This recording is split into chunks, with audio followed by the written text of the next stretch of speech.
Hello, everybody, and welcome back once again to Disco Elysium. I, of course, am Wanda Wicks, she, her, thank you very much, and we're going to be returning to our main quest, tracking down Ruby. What's Ruby up to?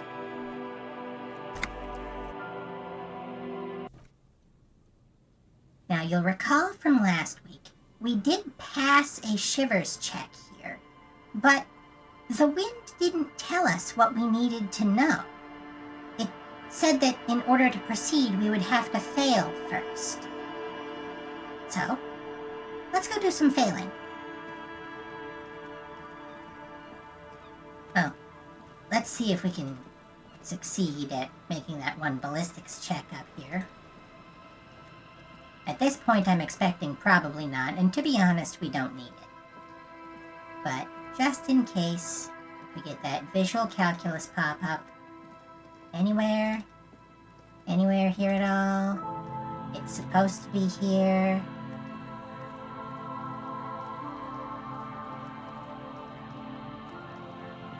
Okay, no. Although, I do want to call your attention to the boardwalk here. The piles. This is where we found Victor Mejean's body. Just remember that location, okay? It's gonna be important for something that we're gonna talk about later.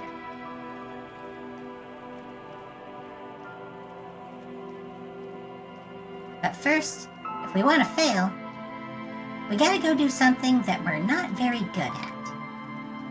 Harry's gonna talk to some kids. Some real little kids.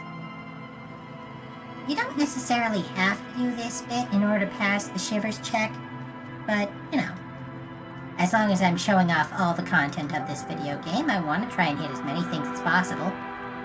Hey, kids.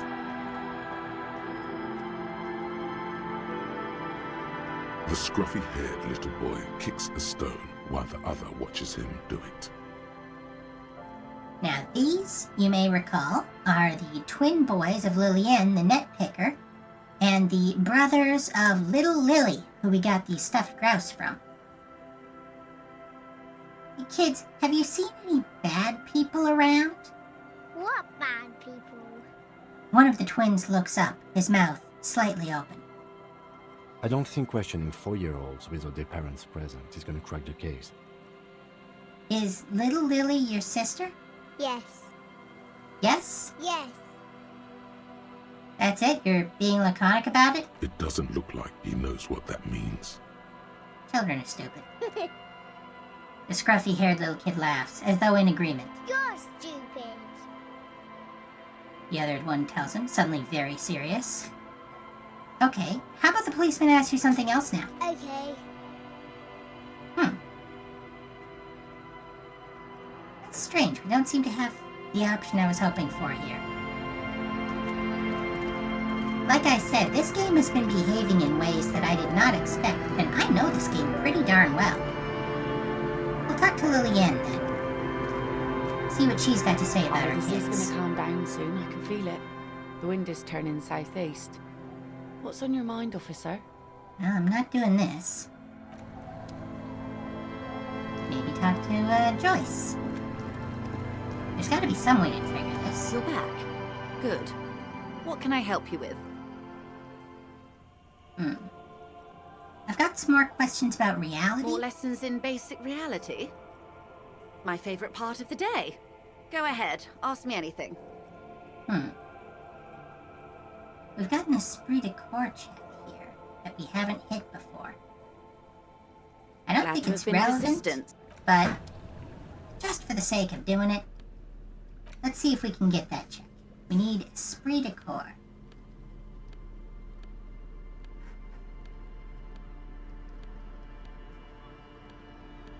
Don't know why I'm looking at anything that isn't cop related.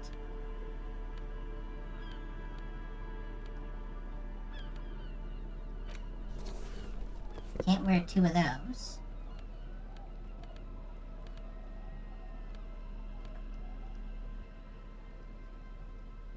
Yeah, that's it. You're back. Good. What can I help you with? More lessons in basic reality? My favorite part of the day. Go ahead, 42%. ask me anything. Not great, but might as well. It remains a mystery what you mean by this something close. This isn't about you. It's about reality. Fair enough.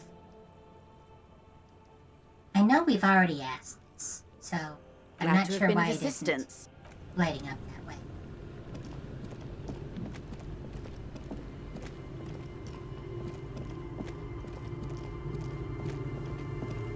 Anything new from Sadie? I wouldn't think so. Our tenant, the policeman. What more do you want to know No, about these that? are all Yes, done. let's... There should be a thing with these kids. The scruffy-haired little boy kicks a stone while No option. What am I forgetting? Well, let's go back into town. In any event, we're not doing the main quest stuff until after tonight, because we have to confront the pigs to get our gun back, and we have to have the communist meeting. So we're not doing the main plot right this second.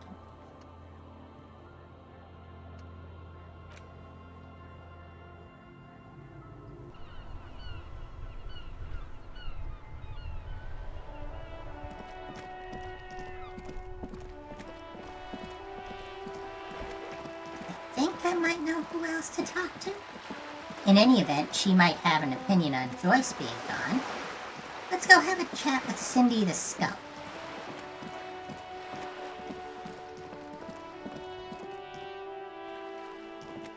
Hello again, officers. Have you come to admire my mural? Really? No option to talk about the fact that Joyce is gone? Huh.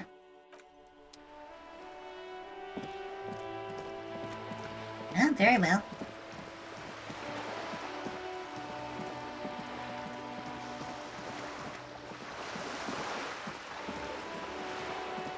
You know what? You can't see it, but I've got 266 real.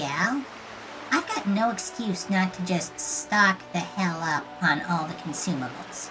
So, I think we'll go do that. In any event, we've got time to kill until we can meet the pigs and meet with Steban and Ulysses.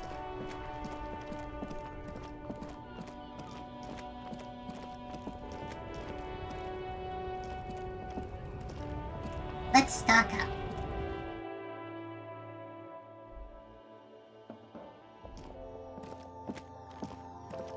a small cabinet on the wall is filled with various Okay, here. Okay, here. Okay, here.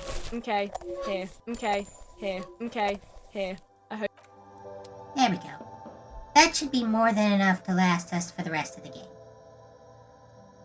Do we have any bottles? I don't think we do.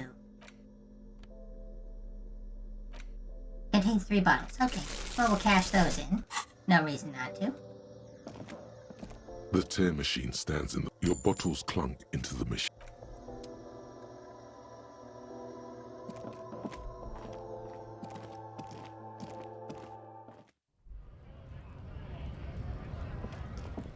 Let's talk to Tommy Lahome. He might have an opinion about us currently chasing down Ruby. He knows her. Now it's turning into a kind of a snow limbo, man. What's on your mind? You got any smokes on you? Nope, don't smoke. He nods toward the big lorry behind him. Some of the other drivers do, though. There's still a few around, waiting for the jam to disperse. Or waiting for the sweet release of death. It should be noted, obviously, he is smoking right in front of us. Hey, isn't he like smoking right now? The smell is in the air. Sure you smoke. You're smoking right now. Okay. But this is my last one. And it's a bad habit. You should quit before both of us have lung cancer.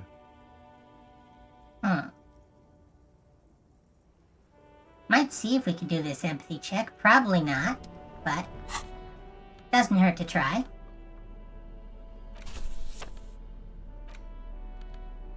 Empathy. Banger shoes. pinball coat.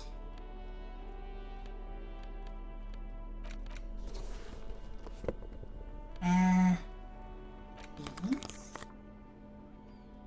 Alright, that's it for now. And this isn't worth wasting Parolodon on. Now it's turning into a kind of a snow limbo, man. Better than half and half. Let's go. Ease into it. Don't go too far. This seems like a personal matter. Hey, Tommy, spill the beans. What's troubling you? You really are the law, aren't you? I get that being bluntly observant and inquisitive comes with the territory, but it certainly doesn't help with your conversational skills, does it? It sure doesn't. That all the beans you got, Tommy? Damn, it really is hard to talk, man to man. Well, this isn't important, so I'll just let you know that if we succeed on the empathy check, we notice that he keeps looking south because he misses his family. Not exactly rocket science. Okay, I'm not sure why those kids aren't commenting the way they should. There's a whole thing that they should be doing. Let me try looking at the mural again. Oh. Apparently I missed that one.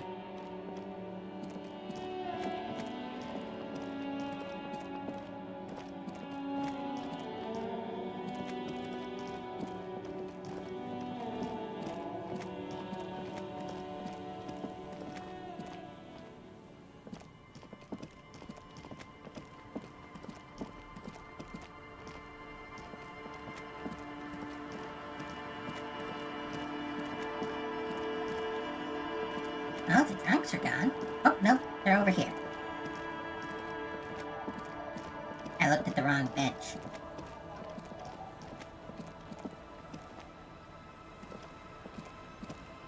The scruffy-haired little boy kicks. What I don't think questioning 4-year-olds without their parents present is gonna crack. No, that isn't doing it. Maybe there's something we get from little Lily if we trigger her?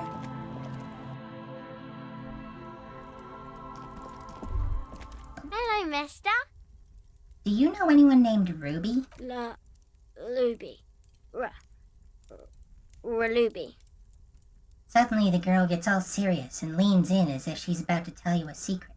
My mom tells me I'm a big girl, but she doesn't know that I can't say Earl.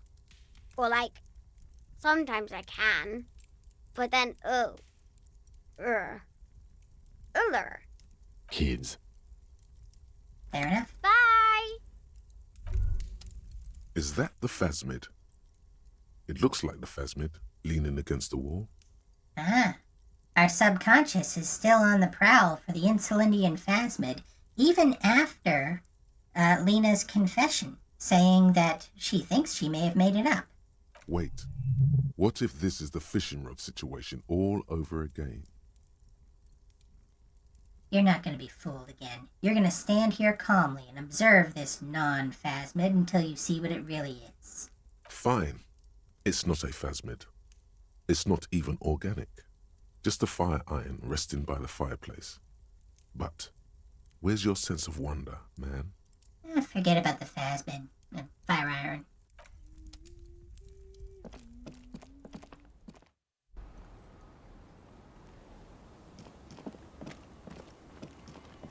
Any chance that helped you kids out? The scruffy-haired little Nope. boy. Let's go look at that mural again then. And if that doesn't trigger anything, I'm just gonna read books until the time ticks over and we can go get our gun. Because I don't want to waste your time. I'll waste Harry's time, but I don't want to waste yours. I respect my streaming audience. The once bright mural towers above you, saying, Feld Electrical, R&D. Tomorrow is just a whisper away. And we should be able to do this without making the second check, but we'll try it again anyway. So this is basically the check we made last week over again.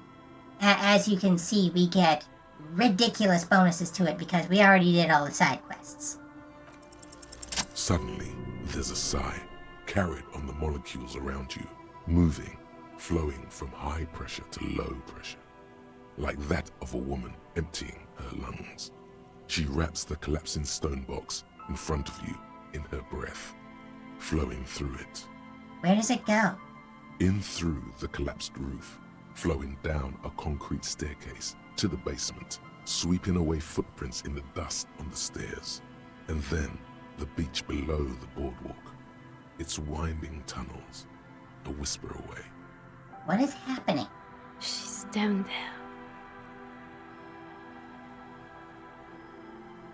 We needed to check a couple of times, but eventually the city of Revachol just told us, yeah, the woman you're looking for, she's in there. Say, I think she's down there, below this building. Okay. Why? Let's go ahead and be creepy, Adam. Ever since I woke up, maybe even before, I've been getting these strange cold spells. Good, good, yes. Cold spells. So basically your hangover is telling you she's down there? Call it a gut feeling. So, how do we get in there? The doors were on the collapsed side of this building. They're gone, basically. It's not really a gut feeling. Our guts want us to be fascist. This is a hairs on the back of our neck feeling. But we don't need to give him the particulars. Finally, my time to shine. There's a ladder next to the sign. Perhaps we can climb it, enter through the roof? Perhaps you can climb them. We are not climbing anything. I'm 43 years old, and I plan to live to see 70. Not especially optimistic, but in his line of work, sure. There has to be a way to use brute force. Climbing sounds unsafe. Brute force is safe. Look around and find something to break if the ladder fails. This is the game telling us there's two ways in. And one of them involves clicking on the ladder, which we can now do.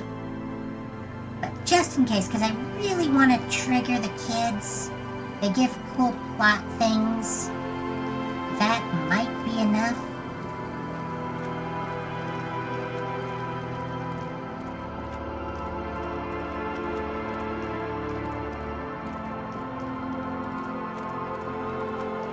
Come on, twins. Have information for me. The scruffy-haired No. little boy. Okay. Alright, well, like I said, I'm not going and doing that because we still have to get our gun and we still have to be communist. So, it's 17:24 now. We need to advance time by 4.5 hours. And fortunately, there's a built-in mechanic for how to do that. We can just reread some of our books.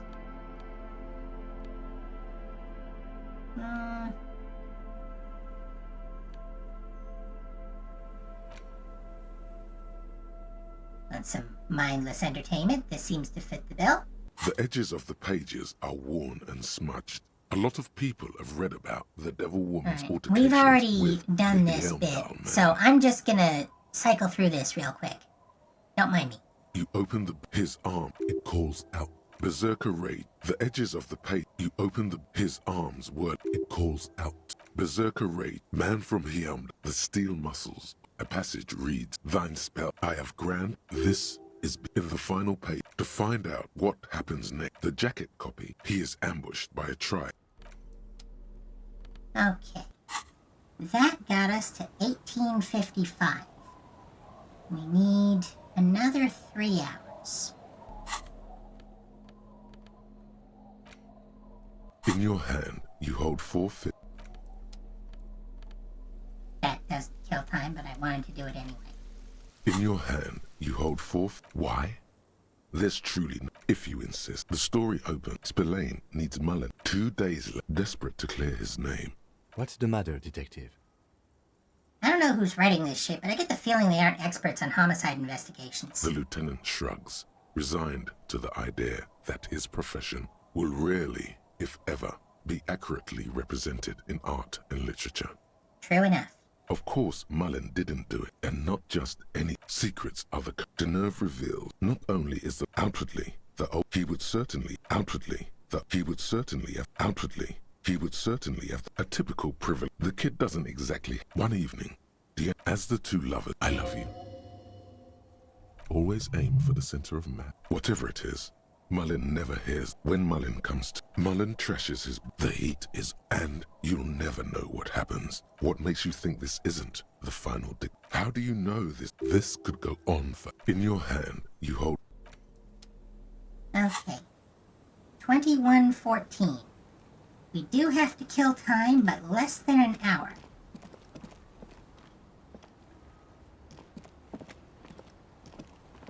The scruffy-haired little boy kicks a stone while the other watches him do it. No, he doesn't. Only one of them seems to have populated. Which is a weird error because these two generally don't show up without each other. I'm surprised it's two different models, to be perfectly honest.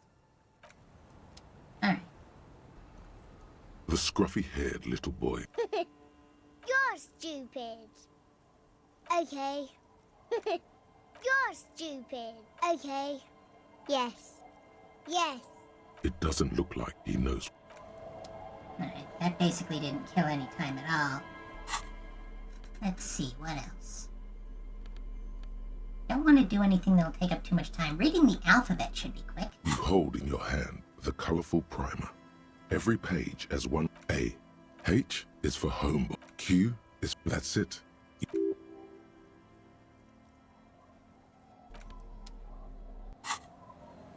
21:29. Alright, I'm just gonna cycle this real quick. You hold in your hand every page as one. A is, H is for, Q is, that's it. You hold in your hand every page as A is, H is, Q, that's it. 21:59. We literally just need 1 minute to pass.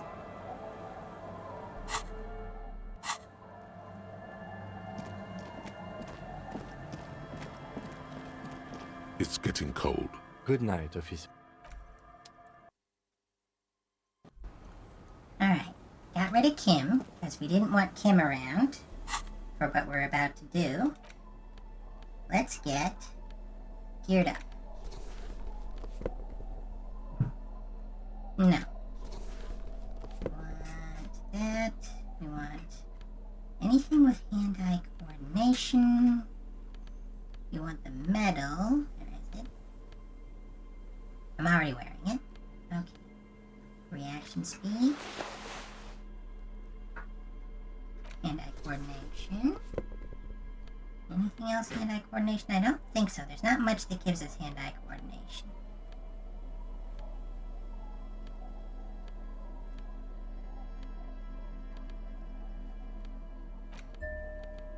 Right, and we need authority, that's right.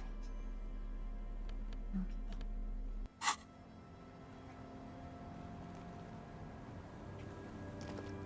Can you kill in 1 minute? Still, the buzz of there's a gap with the. Yes, I can't really sleep anymore. Only if my suggestion is don't go any older than you already are. That's all.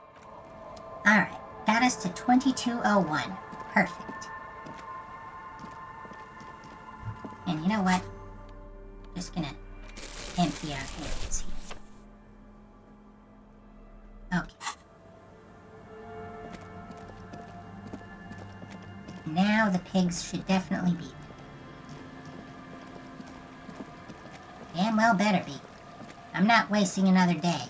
I'll just tell you what it is, but that sort of loses the appeal, doesn't it? Alright. It's 10 p.m. And the pigs... Are you kidding me? Oh, no, wait. She is here. The aging woman under a mountain of police paraphernalia mumbles to herself, then notices you and reaches for the megaphone. This is the pigs. And you may remember that last night in game time, when I mistakenly thought that she would still be here after midnight, I was leading up to a whole thing about coping and coping mechanisms. That's the theme. Try and pretend you just heard me say that and not, weeks ago. Show me your hands. This is the pigs. Show me your hands. Right now! Show me your hands! Right now! Scavenged, battery-powered police lights protrude from her back. The flickering light show reveals a gun in her shaking hand. This doesn't seem okay, does it? Her hand is trembling from some sort of neurodegenerative disease. Raise your hands. The man appears to be pulling out an object from his pocket. Fear and a threat! Fear and a threat! Her eyes are filled with terror. Superseding event. Split-second decision. Get on the ground! Get on the goddamn ground! Ma'am, I just want to talk to you. Subject yourself to a full body cavity search. Prohibited materials concealed in nostrils, ears, mouth, navel, urethra, foreskin, vagina, and rectum. The situation looks bad. Calm yourself. Steady your breathing. You'll have to go for the gun sooner or later. Perhaps you can learn crucial facts before you do. This is dangerous. You're 70% certain you always leave your gun loaded. 70%. Not good odds. Please identify yourself, ma'am. It's the goddamn police shitbag. Out the pavement. You're under arrest. As she waves her hands, you notice familiar-looking ampoules and packets sticking out of the mountain of police gear on her back. Medicine or drugs? Are you on drugs? Confiscated contraband. Restricted access. 2 kilos missing. Eyewitness report compromised. You're not the police. I am the police. I am the law. Back up. Back up. Back up. Status unconfirmed. So we've got a bunch of different options here. Some of them obviously associated with different capo types. See no reason not to be honest. Lieutenant W. Frater, Harrier Dubois, 41st Precinct. No. I thought Mr. Moran. Gareth. Aggravated assault! Man down! Officers in pursuit! There's a scenario unfolding in her head right now. It has nothing to do with what's happening here. What's the situation? Law enforcement compromised! Impersonating a police officer! Does she not believe you're actually a police officer? I do like this line here. Red and blue lights illuminate the spit flying everywhere. I really am a cop. Look, my badge. License and registration! License and registration! Come in, dispatch! Sector! Azimuth! She repeatedly bashes the megaphone against her head, then screams in the bloody mouthpiece. It's not a code, just disjointed words. She is delusional, and she's hurting herself. Hopefully, she's only hurting herself. Time to get the gun. Red check. We get 1 shot.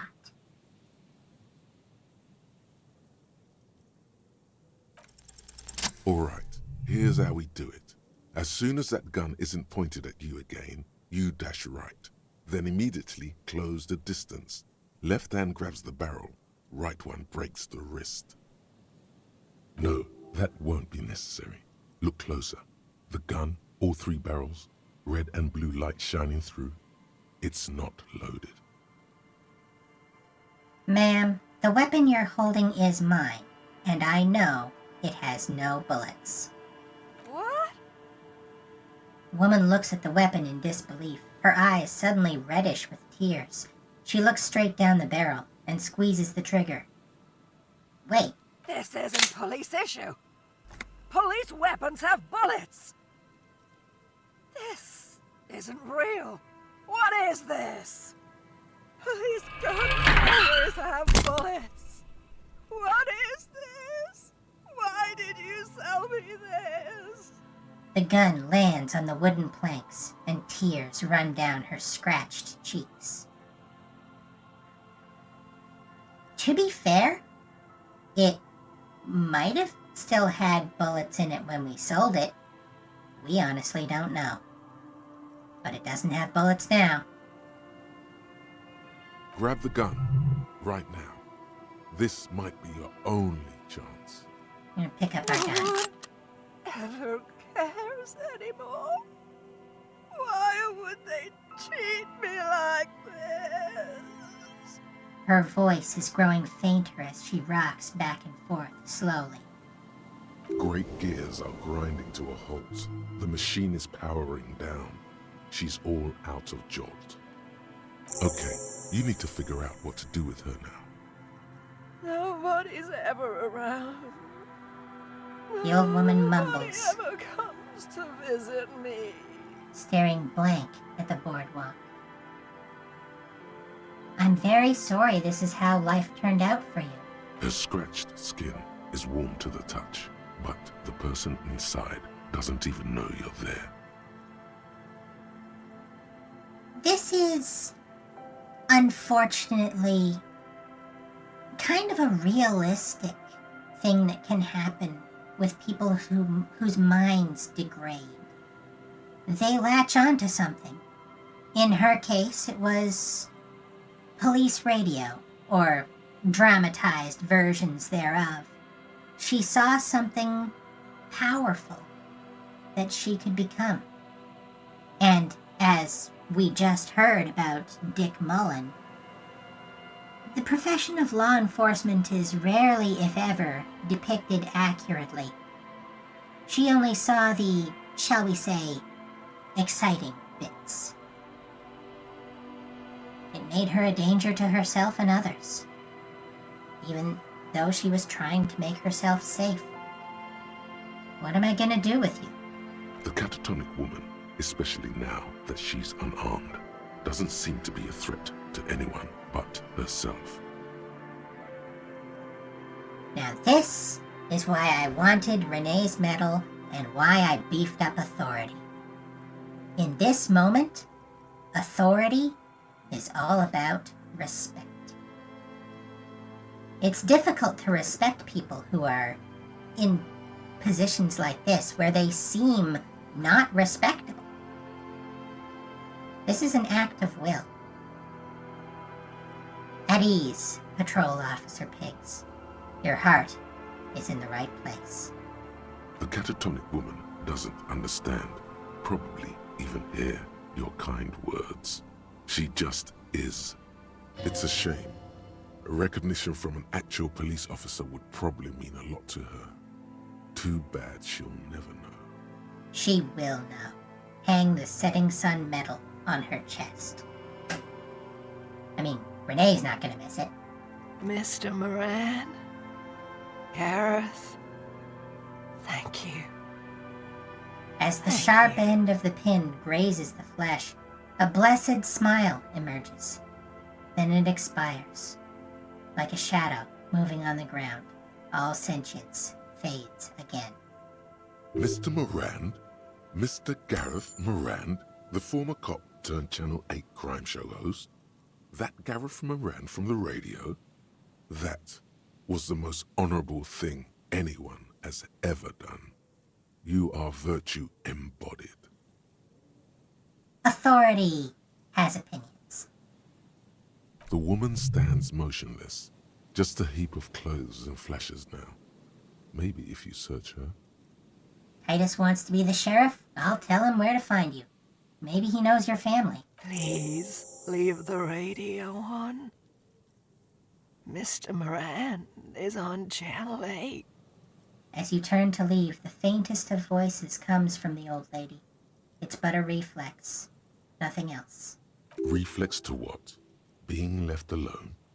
She stands motionless, just a heap of clothes and fleshes now. Maybe if you search her once more. Can do. The woman stands slumped. She looks catatonic under her mountain of RCM paraphernalia. Is one of those things a police cap? Pick up the RCM cap. She doesn't even flinch as you reach out and disentangle the familiar-looking lieutenant's cap from her mountain of RCM paraphernalia. It's familiar looking, and it's a lieutenant's cap. Safe to say it's probably ours. And let's confiscate the narcotics. Wink. You take the vial of Pyrrolidon and the bottle of speed as evidence, obviously. Obviously. She didn't consume them. She didn't look high. She confiscated them. A little like you are doing now. Shake her shoulder. The old woman doesn't react to your touch. Well, leave her be. And that only took 18 minutes. You know, now that I think about it, the unresolved pigs thing might be why that visual calculus check wasn't showing up in the same place. Anyway, let's go be communists. I don't think Titus is still there for us to talk to, but just in case, we'll just pop into the Whirly and Rags real quick.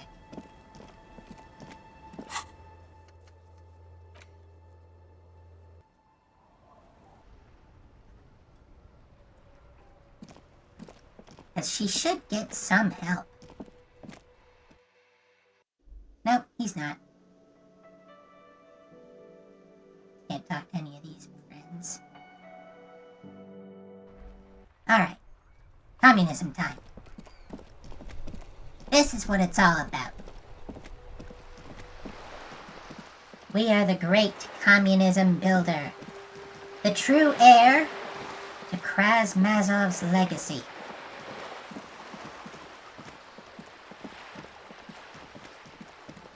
I mean, to be fair, we don't know anything about our dad.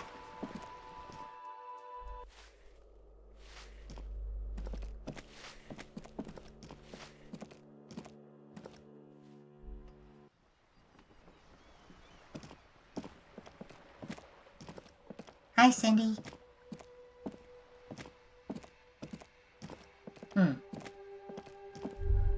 Oh, get back out here. Orbs are XP. What was that? Have a thought. There it is. Above, harps flap in the wind. Forgotten hammers and nails rust.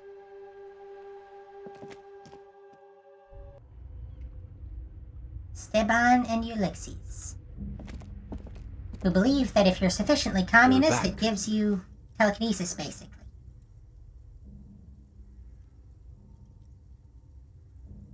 We're not going to ask this. It's stupid.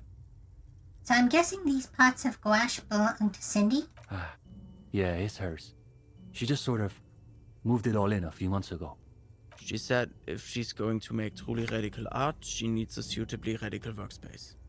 Including one that appears to be collapsing into the void? And I don't think she could afford rent at an actual studio. Now I'm wondering, what's the deal with this place? The deal? At a fundamental level, I guess you could call it the shattered bones of a dream crushed by capital. A feeble and hopelessly mixed metaphor. That's really good, Steban. You should save that for an essay. Thanks, Uli. When the idea is sound, the words just sort of flow. Yes, now keep developing the idea.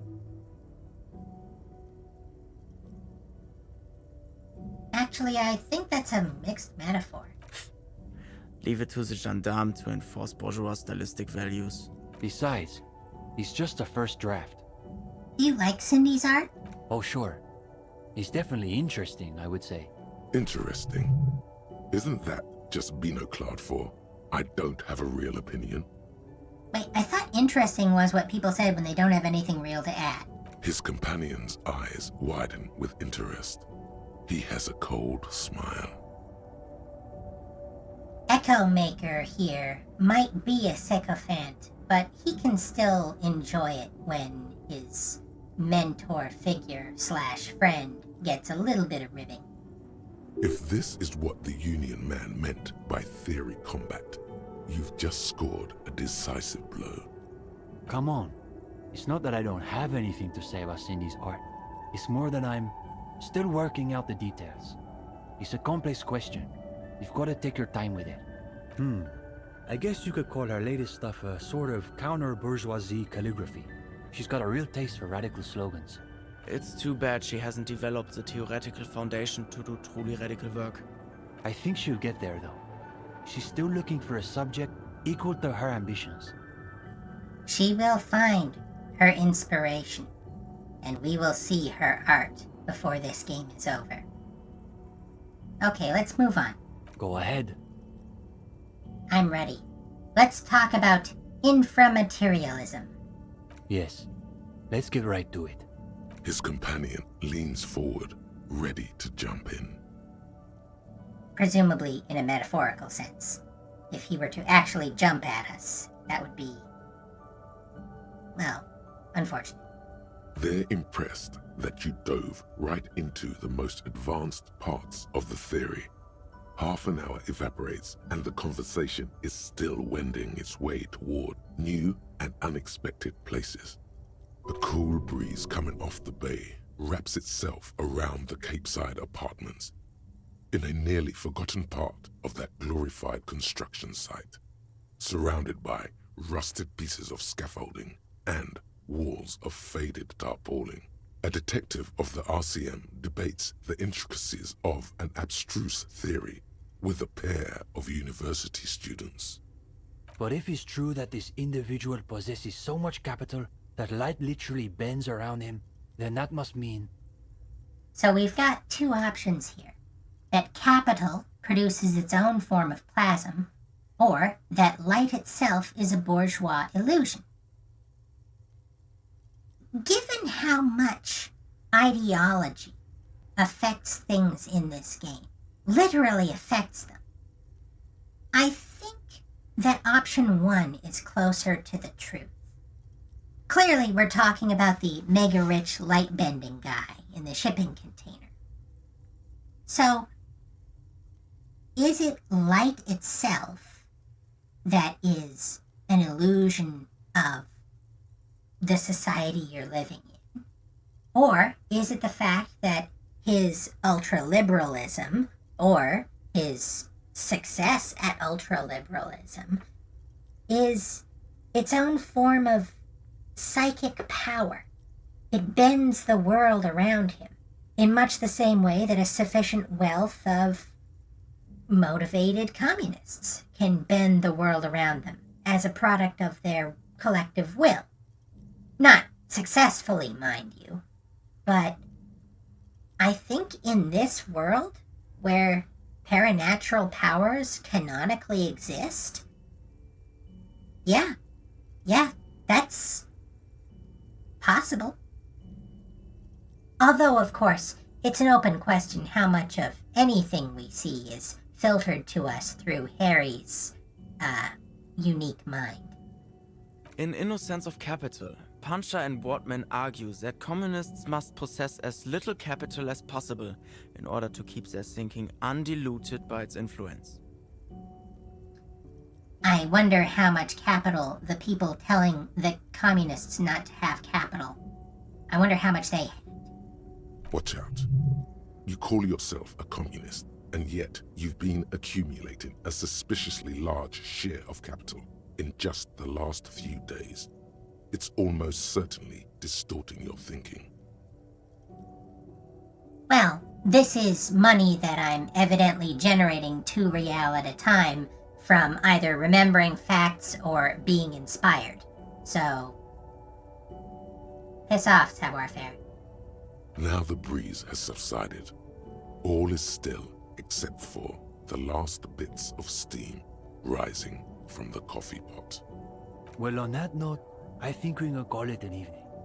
No, wait. Can this really be the end? You feel like you've just gotten to the real stuff. Yes. One of our better discussions lately, on the whole. Hang on, is that it? What do you mean, is that it? You've done the reading, we talked about it. What more do you expect from a reading group? What if I have more questions? You know, about communism. Well, you could always ask, I guess. The two young men look at each other a moment. He probably won't get a better chance. Honestly. But it's getting late, so maybe pick the most important question. So, we get a bonus because we did the reading, and we get a bonus because we gave good edits, but a negative because we're still haunted by our lost love, and a negative because we did go down the fascist path a little bit, even though this is the one that we picked. Unfortunately, we can't change clothes. I need a minute to think about it. Come on. We have things to do in the morning. Okay. We don't have the option to change clothes. But you know what? We've got plenty of skill points. I want to make this.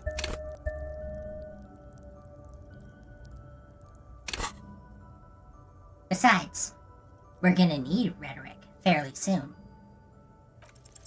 The question you mean to ask is both very complicated and incredibly simple.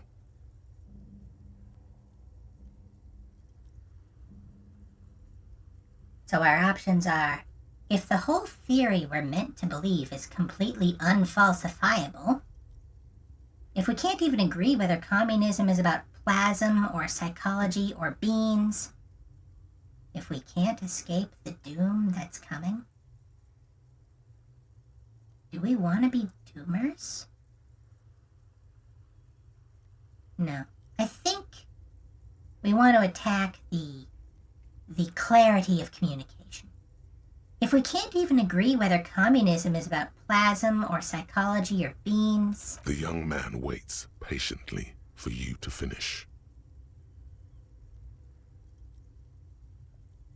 And we waste all our time arguing over who's secretly a liberal or not?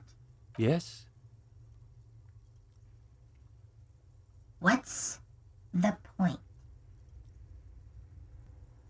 And this is a particularly salient question, given the fact that, according to everything in the game, everything our stats tell us, and arguably everything about this world's history, communism is about failure. Why try? Even if this is how the world works, even if everything you believe is true, what's the point of being a communist if it doesn't help you win at life?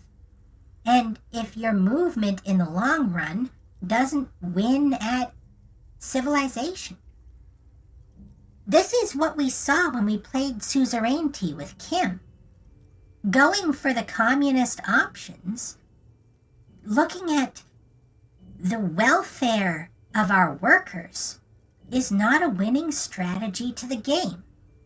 So although you might enjoy it in the short term, Steban, I gotta ask, what's the point? The young man considers your words for a minute. You're witnessing his ironic armor melt before you. This is his true self you're seeing now. There's something going on in there, but his innermost sanctum is still beyond your reach.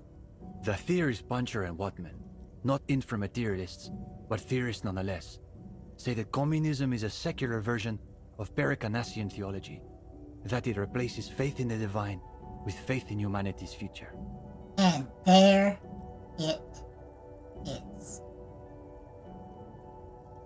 Like I was saying about coping, and like we were saying in the church, you gotta believe in something. Something that holds the nothing, that holds the pale at bay. It doesn't matter if you're praising Dolores Day or jamming out to hypnotic dance music. It doesn't matter if you're fascist or communist or ultra-liberal or moralist. Belief in anything is better than belief in nothing. And faith, hope, persistence, it's important. And if it isn't real, maybe you can make it real. I have to say, I've never entirely understood what they mean. But I think maybe the answer is in there, somewhere. You're saying communism is some kind of religion? Only in this very specific sense. Communism doesn't dangle any promises of eternal bliss or reward. The only promise it offers is that the future can be better than the past, if we're willing to work and fight and die for it. What if you don't believe there is a future? Then you don't believe in the historic role of the proletariat, which also means you reject the basis of historical materialism. It means you are not a communist, in other words. Communism requires you to believe in the future. In much the same way that if you're an ultra-liberal, you can't invest without believing there's going to be an ROI someday. And the moralists, they have to believe in a future. That's the whole point, is your incremental progress will someday be incrementally progressed. The only ideology that doesn't believe in the future is fascism, but that's because they're trying to restore the past. That's still trying to change something in the future. What if you know there isn't going to be a future? I'm not sure I get what you're driving at. Of course there will be a future, even if the form it takes might appear unrecognizable. That's the spiral of progress. I guess you could say we believe it because it's impossible. It's our way of saying we refuse to accept that the world has to remain. Like this. Broken. Yes. That's a good way to think of it. Broken. But not irreparable. It's a nice thought. A thought can be a very powerful thing. That's the whole idea of inframaterialism. Steban, it's getting pretty late. You're right. We should clean this up and get going. He gestures to the matchboxes. Of course, the matchboxes. You'd very nearly forgotten to ask about them. Now may be your last chance. The matchboxes. You were trying to make the tower from Nilsson's journals. So you really did read all the way to the end. Yeah. Uli and I were trying to see whether there was enough plasm between the two of us to hold up a few matchboxes. It was just a little informal experiment. No reason to take it too seriously. We should try again. All of us. The young man looks at you a moment, then at his companion. What could it hurt? All right, let's give it another go.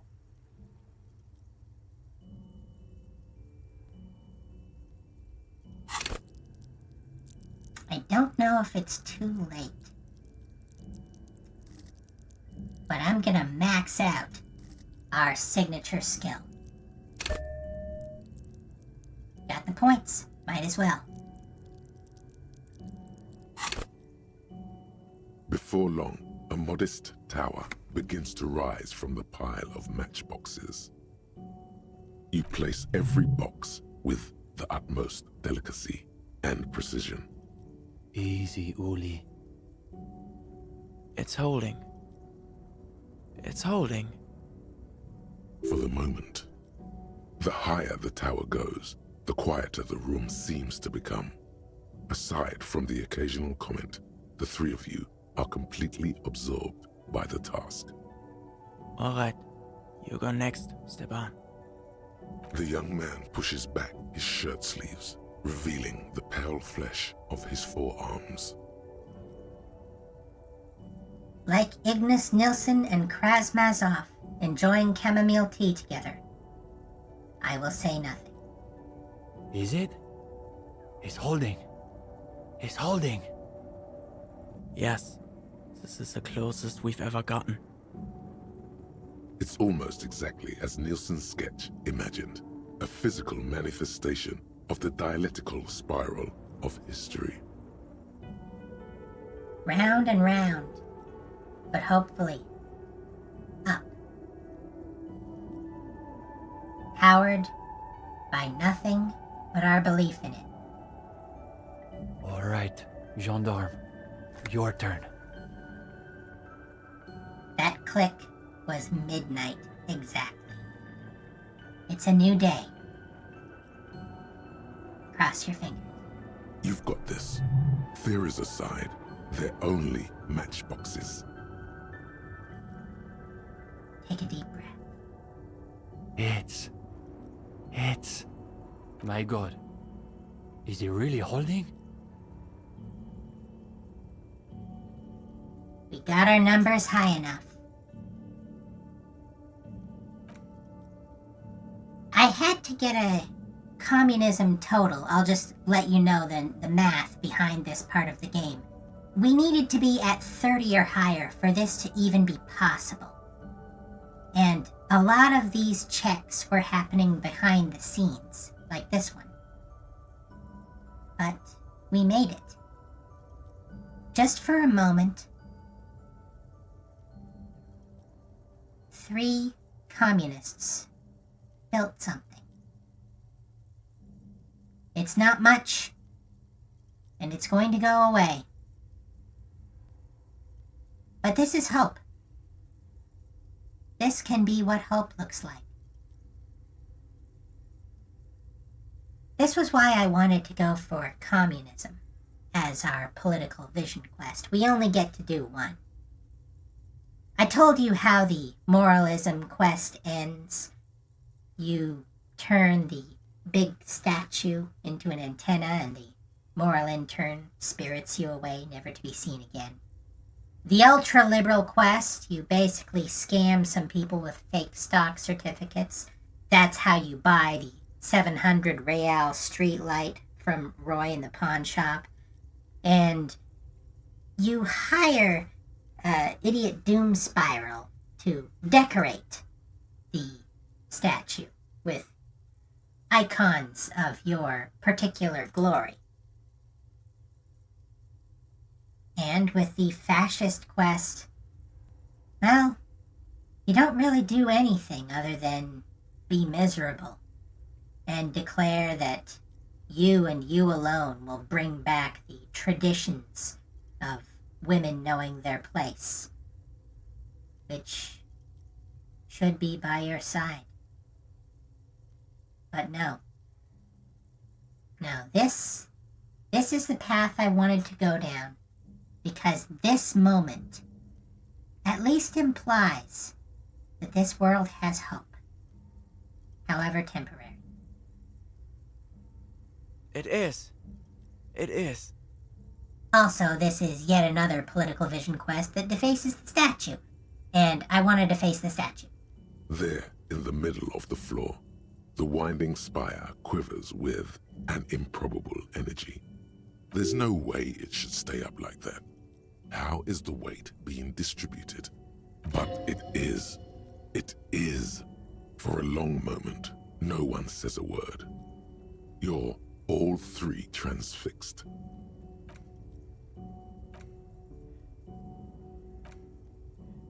A low-pressure system is gathering itself over the bay. It's begun to tug violently at the tarpaulins. And there it goes.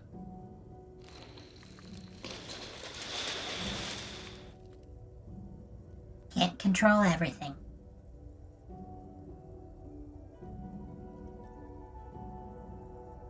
That was miraculous.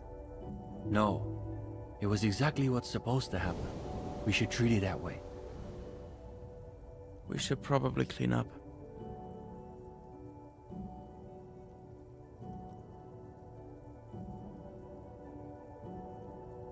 Yes, it's probably time for you to take your leave as well. I guess I'm off. Wait a minute. If you don't mind. We wanted to get your opinion on something. A few little changes we've been thinking about. What kind of changes? Nothing too major, I think. We were talking potentially about relaxing some parts of our admissions process. It probably would help if you didn't make people go through a whole interview just to join. That's interesting. I thought people loved group interviews. I thought so too, but perhaps we overdid it. Just a little. You can tell that these two have never had a real job. There was another thing. We were also debating putting up some posters around town. Though some of us maintain that advertising is an unacceptably bourgeois tactic. That's what makes it so beautiful. The irony is unbeatable. If bourgeois is everything normal that people do, and you avoid it for that reason, you're going to have a very, shall we say, minimalist life. And a very short one. The bourgeois breathe a lot of oxygen. As a noted art cop, you definitely have an opinion on this. Think of it this way. You're appropriating bourgeois methods for revolutionary ends. Oh, I like that.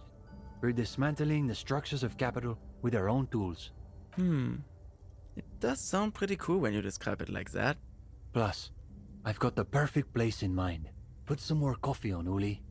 We've got a long night ahead of us. We should probably get Cindy in here too. Oh, and Gendarme. One last thing.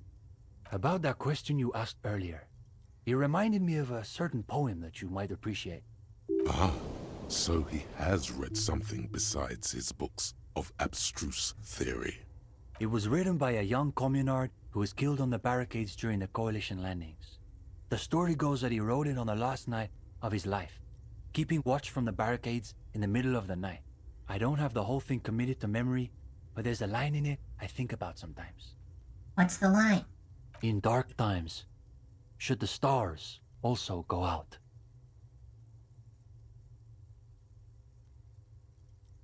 A very good line indeed. Dark times will come. Bad things will happen. Wars, plagues, shortages. Bad people will be in control and good people will seem helpless to stop them.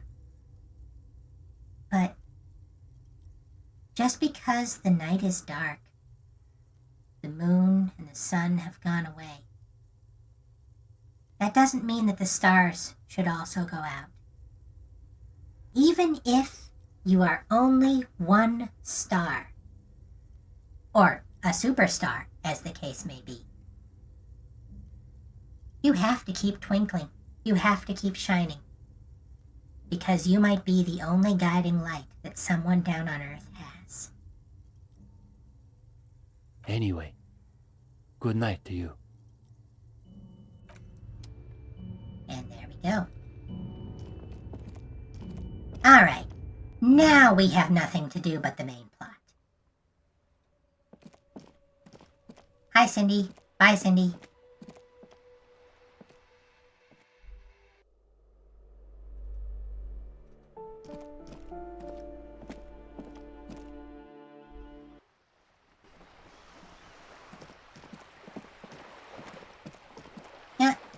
I just want to check and see, is there anything here that might give us an orb or something now that Joyce has moved? Oh, there is. Went to the village on the coast, officer. See you there, Joyce, says the note on the post. Of course, we already knew that.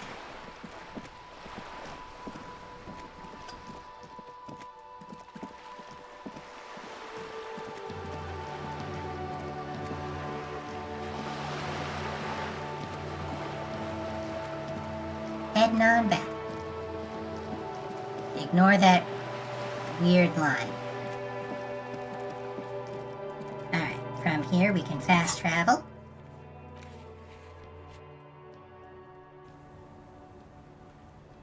You know, speaking of Joyce, there might be something else we can get. Not that. You're back. Good. What can I help you? More lessons in Anything basic here? reality? No. Glad to have been of assistance. The little that I know. She's not even asking you anything. It's so easy to just say. Ma'am, this whole thing is a takeover. A takeover? Yes, It's not a strike. You aren't being let in because there's nothing to negotiate. The Union is taking the terminal. If they're taking it... She looks toward the colorful mountain of crates, like toy blocks rising above Martinez. Green livery, changing into red, blot by blot. Like a cancer of the blood, metastasizing. Then we're talking about a war. Evrart needs to let me into the harbor at once. We need to talk about this. He's ready for a war. They all are. They most certainly are not. Crenell has 1,000 men on their payroll. The next batch will be a platoon of 20 men and a gunship. It will take a long time to kill them all. A lot of lives will be lost. What do you suggest I do? First, will this affect your decision-making process? Everything affects the decision-making process, Detective. A constrictor knot of contrary motives. Greed, fear. There may be a way to affect her through these microscopics. I wish there was a disco option, I'm afraid we won't disco our way out of this one, she says, with considerable regret. Well, we're communists. Let's be communist. Even if it means we gotta be mean to the nice, pretty rich lady. The workers should have the harbor. Do you think it's within my authority to give it to them? Do you think I can control the board and the shell-shocked mercenaries they've sent? So what are you gonna do? What will I do? Her arms fall to her sides. Her spine relaxes. Did I ever tell you how they discovered this Isola? During our reality lowdown? You said you would. One day. It may be the only break we've ever caught as a species. The last one for 400 years. Why? The nations who colonized this Isola called theirs Muindi, the world. It was all they knew, all they thought would be. That there would be something more was a gamble, akin to another world, or life after death. The Pale was thought to be impregnable, perpetual. Irene la Navigateur, the Queen of Suren, sent 8 expeditions, one after the other, into the mass at the edge of the world. 5 of the crews did not return. 2 did, but had lost their minds. Each of those expeditions would have been led by an admiral. Sounds like a purge. Like she was purging her political rivals. Sounds political. There was no precedent for such an undertaking. People thought she was punishing the admirals, or had gone mad, or both.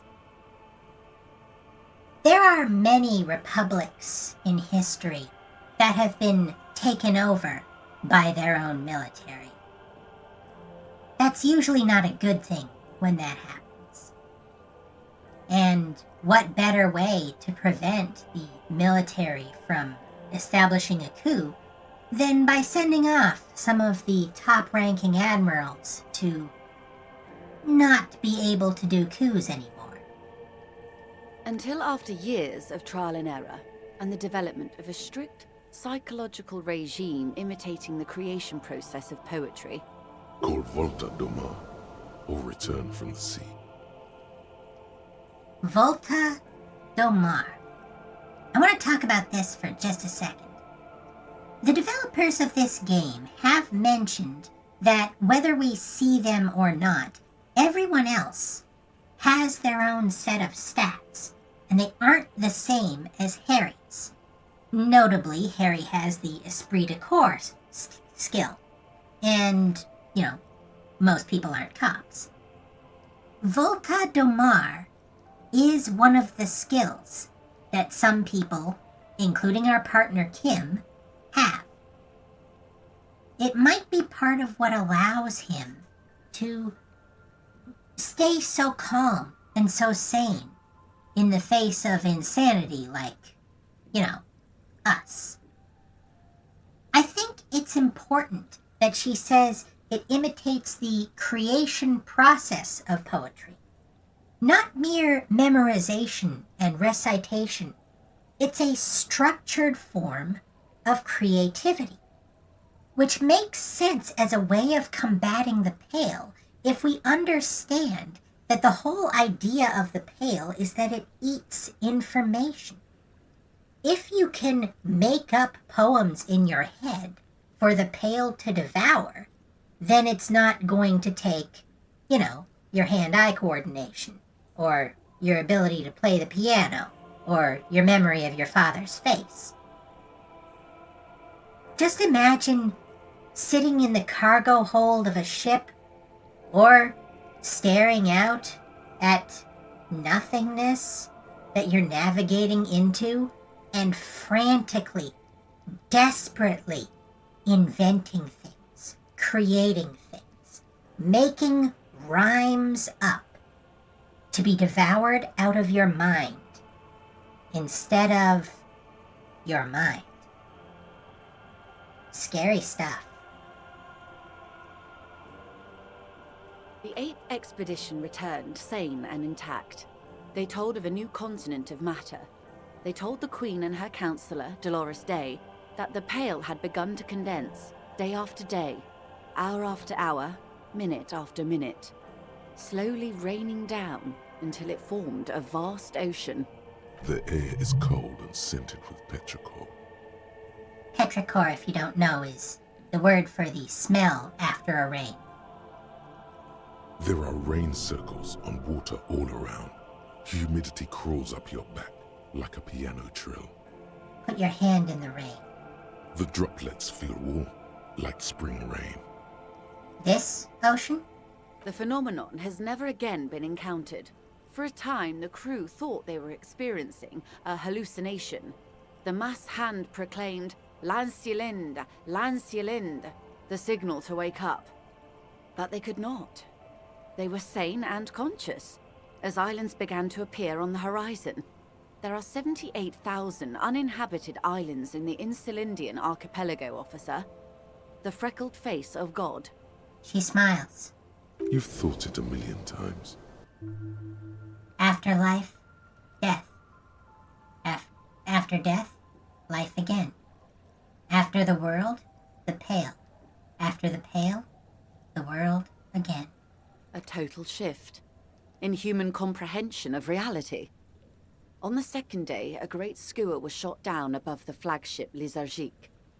The bird was preserved and brought back, along with pollen. 4 years later, the Queen's Counselor was proclaimed Her Innocence Dolores Day, the elected world spirit. The age of humanism, internationalism, and parliamentary rule followed. We were high.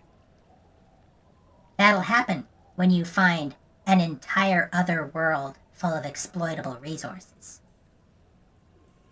The Great Skua was the first bird they saw? The first living, autonomous organism. Proof of reality. It's the symbol of Insulinde, detective. The coat of arms of the suzerain and the wings on the crest of the commune. I seem to have it in for it. Or it for me. I broke one. In your defense, it is a nasty creature who plucks food from the throats of lesser birds. Yet much like Revachol, it is also magnificent and rare. Imagine the suzerain of seagulls. Leaving us here. On Caillou. The Pebble. The largest of the fertile, uninhabited islands of the northeast Insulindian archipelago. 4 centuries and 2 revolutions later. And this was the last break we got? The nations of Mundi proceeded to discover 5 more Isolae. Or they discovered us. All in the rush of the great inter-Islary reconnection. But these others weren't uninhabited. We had to kill people there. Wipe out indigenous populations. Gunboat economies. Or they came to do the same for us. Or had done to each other. But here... Now, I just want to point out 2 turns of phrase here that I think are significant. First, the great inter-Isolary reconnection. This implies that Joyce knows, and it is suspected, that the Isolas formerly were connected. Which makes sense if they share an environment and share human beings, even if those human beings had since diverged genetically just a bit. The Isolas all used to be one word. And then the Pale came and it split everything up as it began devouring everything. The second thing I'd like to point out is had to. We had to kill people there. Did we? Anyway, let's continue. There was no one but the Skua, the Liliat Seya, and the Blood Beach, and the River Esperance. It was the new world. The Mondials used it to amass the greatest concentration of wealth mankind has ever seen. Revachol, the suzerain. What happened? Revolution, poverty, and the mercurial rise of capitalism. What will you do? I will take your advice, Lieutenant Chiefraitor. I will surrender Terminal B to the Union. I thought it was not within your means. She puts her hand in the rain. She's silent for a second. We will see. And what about the next time?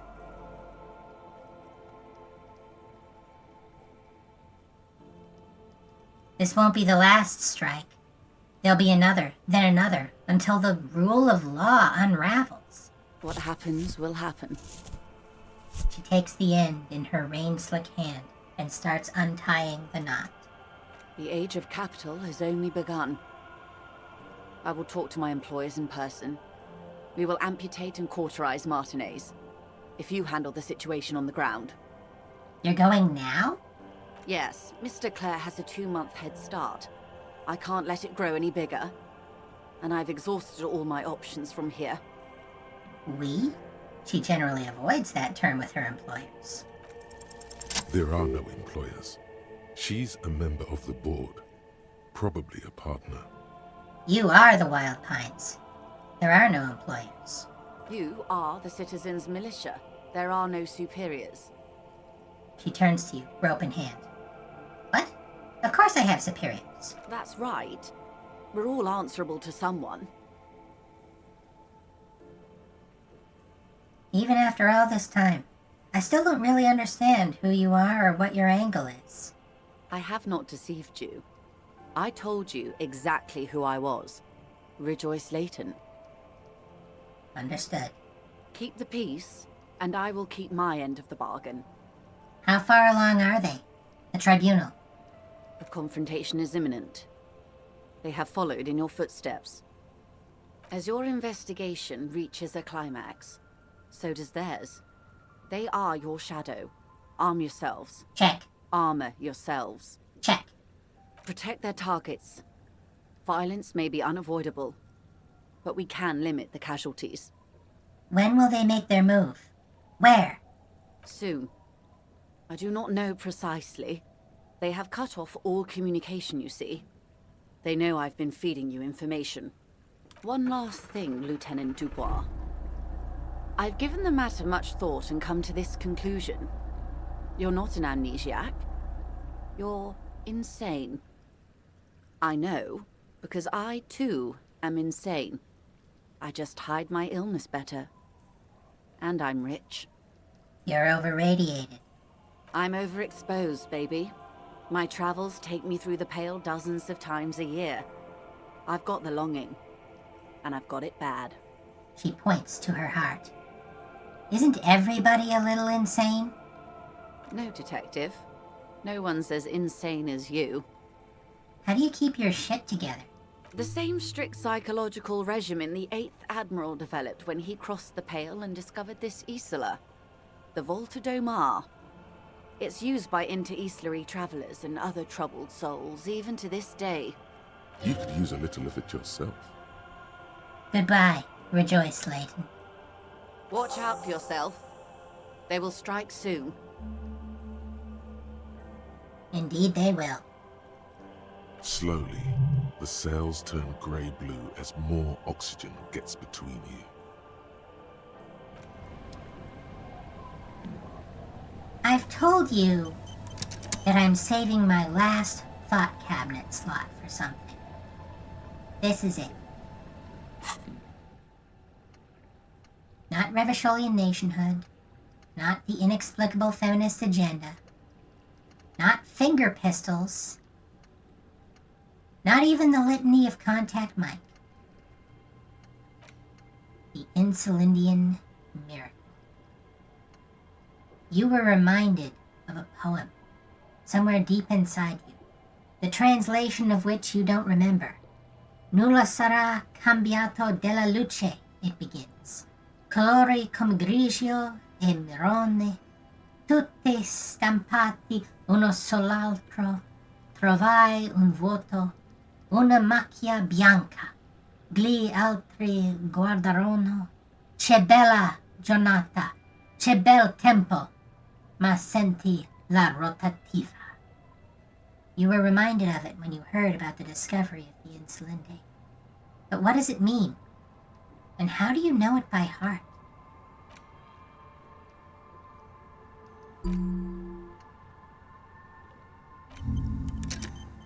The final thought.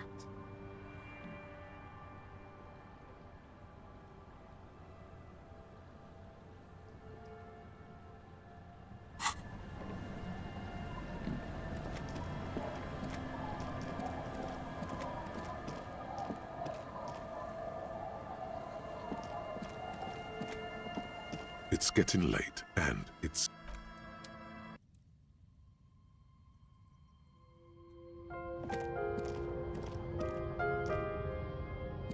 On the table, you see a bowl of water, a rough soap, and next to it, a small hand mirror.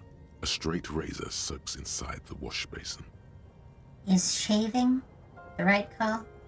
The water reflects back a vague image of your face. Nose bulbous and red, hair unkempt, wrinkles lining the eyes and forehead. The stash is gigantic. You'll be looking like a pansy without the chops. A fucking pansy. A fresh start looms ahead. Clean yourself up and be born anew. Do we need to hold it together? Or do we need to kick ass? I'll tell you right now, we might need to kick some ass. Not shaving. Sleeping. The bed is comforting, if a bit run down. Still, you've earned a rest. Indeed we have. The place feels almost like home now. Quiet and dignified around you. A new life by the seaside. You're incredibly tired. The darkness and warmth come fast. You're falling asleep.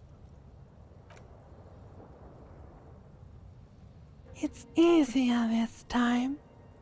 Drifting off, your head has found a comfortable indent in the pillow. Your legs and your torso feel like lead weights sinking to the bottom of the sea. Until there's suddenly light. This respite.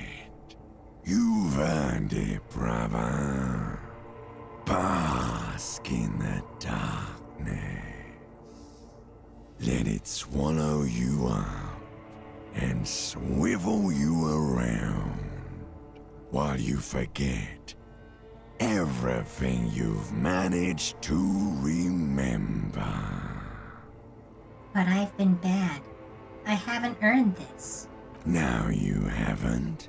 You've just been. Is this the last dream?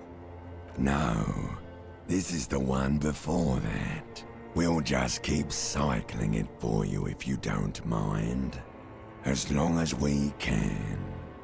Spin it like black yarn. This is the game letting us know that until we trigger the plot element that gives us the last dream, which is going to happen before the end of this game. If we do have more days, we'll just get this dialogue over and over. I don't think that's going to be necessary. Enjoy it while it lasts. Thank you, Darkness. Thank you. You're welcome, Harry boy. You earned it. And now we can finally fall into a deep, uninterrupted sleep. After centuries of darkness, The alarm rings. But what's this? You actually feel rested. There's no time to cuddle with your pillow, however, or as much as shiver from the cold. The world awaits.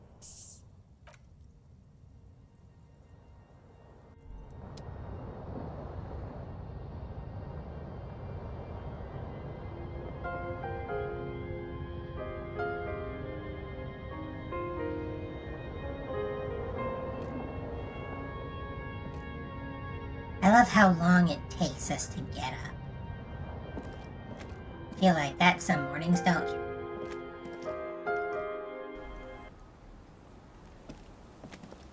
Hi, Kim. You'll never believe what happened last night.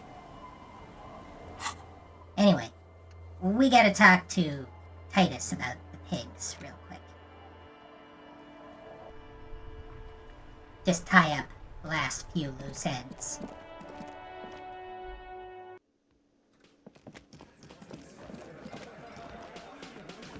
The Coppernado is back. What do you want? There's an old catatonic lady in the old fish market on the other side of the bay. She needs help. What's that, Copper? You want us to help little old ladies now? You're local law enforcement, aren't you? Helping troubled civilians should fall under your jurisdiction. Yeah. We'll send someone out. Who is? Wait. It's the pigs, isn't it? Yep. Her. God. Poor lady. Don't worry. We'll handle this. I think she got some family in Kurong or something. Bastards left her alone when she got sick. We've been getting complaints.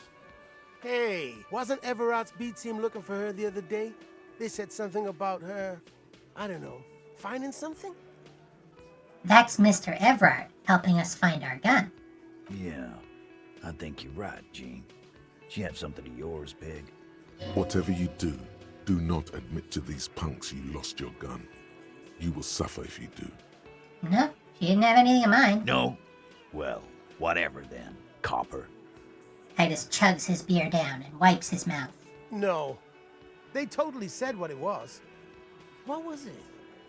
Anyone remember? I don't remember. I was fucking drunk. The tattooed man scratches his head with his knuckles. Let me know if you figure it out back there. Now, anything else we can help you with? What's her name? Her real name? Auntie LaPlante, we always called her. Something LaPlante. Marianne, amigo. He says, pouring himself another drink. Marianne LaPlante. Be anything else you wanted to know? Who was she? Was, like before. Just an old lady. Her kids moved away years ago. Never come to visit. Never took her calls. She gets out every now and then.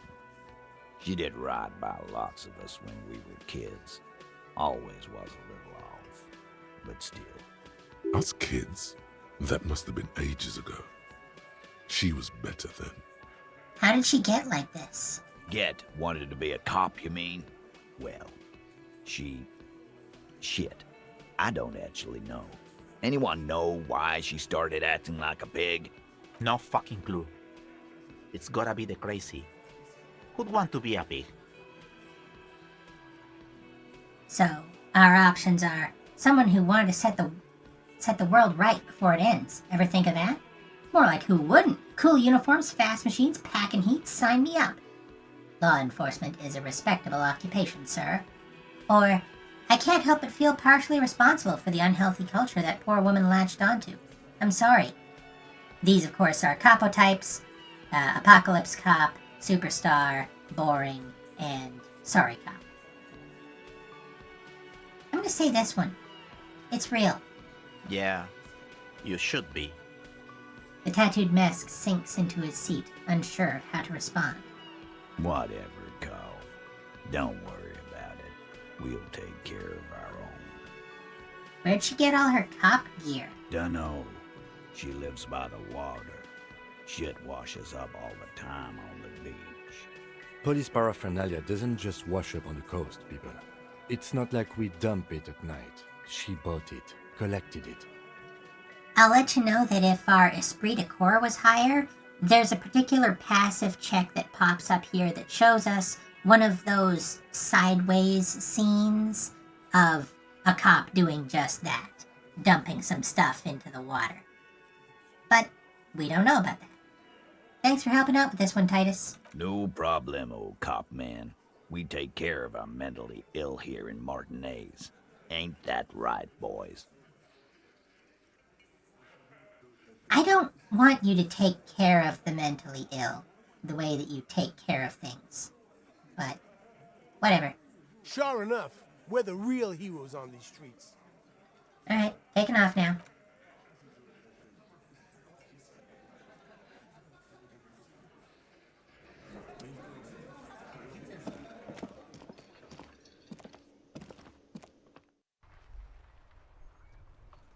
One last person that I'm gonna talk to, and maybe try the kids again just in case they've changed their mind about being helpful.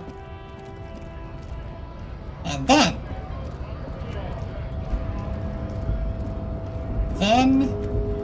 we're going to teleport. Not fast travel, teleport. There's a difference. Although I really would love if I could fast travel to Everart.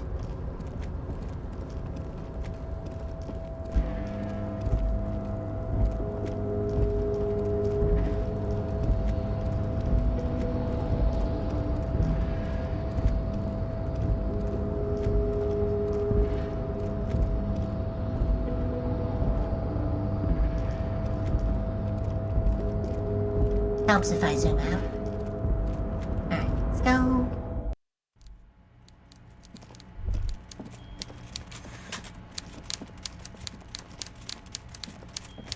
So, the ship has sailed. Did you see it? I know you did. Tell me, what did it look like as it grew smaller and smaller when that mainsail dropped behind the horizon? There's a mean little light in his eyes. Did it look like a germ? Did it look like a piece of bacteria? His tone is totally different now. The jolly man of the people is gone, and so is the smile. Of course. He doesn't have to put on an act anymore. He's gotten what he wanted. From Wild Pines, and from us. You get a sinking feeling. Oh my God, you've been played. I don't understand. What do you mean? Don't worry, Harry. He does. At least I think he does. You wanted us to relay all this information to her. That this is a takeover? That I want a war? God, I hope you also told her about the drug trade. They absolutely hate getting their hands dirty with that. You can kill 1 million people, but if you do something the police doesn't like, well, then you're out of the yacht club. Goodbye, you inhuman fuck. A vein on his forehead is pulsating. He doesn't normally say the F word. So this was your plan all along, for me to relay this information to her. Harry, I can't see into the future. We are all playing by ear on this planet. I had no idea she'd react so strongly. But you did want me to relay info to her. I did. I knew the negotiations would go better with police officers telling her horror stories from inside the harbor. It's scarier this way. Turns out it was a magnificent strategy. I never thought it'd so fundamentally fuck her up. Now I know why you've been so forthcoming. No, Harry. What we have is real. We're working men. This here is real. How do you know she left? Harry, I bugged her cabin. I bugged her whole boat. I had cameras surveying her boat. Hell, I even wanted to bug that thermal cap, but my boys advised against it. They must have done it while Joyce was busy questioning the locals. So you've been listening to our conversations all the time? Not me personally. I had guys recording and processing this information for me. He stretches his arms like a discus thrower. The Hardy Boys? Hell no! They'd fuck it up. They can't do anything right. I mean my real boys. My special task force boys. Possibly the people that the Hardy Boys referred to as his B team, who were supposedly looking for our lost gun, but were mostly just setting us up to find it for ourselves. Manipulators. I don't know if we get to see who those people are, or if it's just implied that they exist. Any random NPC that you see in this game could be one of them. That's the beauty of this. There are a lot of things in Disco Elysium that you don't get to know. Where are these boys? They sure as hell aren't hanging out in the open with beers in their hands for the cops to question. They're pros, Mr. Kitsuragi. You used me. Harry, you made a conscious decision to relay that information to her. You could have kept it for yourself. You used my intellectual curiosity against me. Against you? Oh, Harry, I'd like to think I used it for you. It was interesting. No arguing against that. But she told me a beautiful story about the discovery of the Insulinde. Of course she did. Rich people have the best stories. About all the interesting things they've done and seen. All the beautiful places they've been to. It's just sentimentalism. She can afford to be sentimental, and she can afford to lose as well. But she said she's insane. Like me. She's not insane. What did she tell you? His expression betrays extreme skepticism. She told me she's over-radiated from Pale Transit. No, she's not. She's a sentimental alcoholic. They all are. Never take a drop and you'll be 8 laps ahead of those upper-class winos. Just like old Mr. Clare here. Try it. You'll be a real super detective. That's actually good advice. I might. Don't just say it, Harry. Do it. We gotta be more disciplined than they are, or we'll lose. So what's gonna happen now? What was always going to happen? We take the harbour and she fucks off to Ozon, uncorks a bottle of wine, calls her partners, and says they need to distance themselves from this nasty business before the big shit spinner splashes everyone. Only difference is the Union doesn't have to lose 2,000 men to machine gun fire.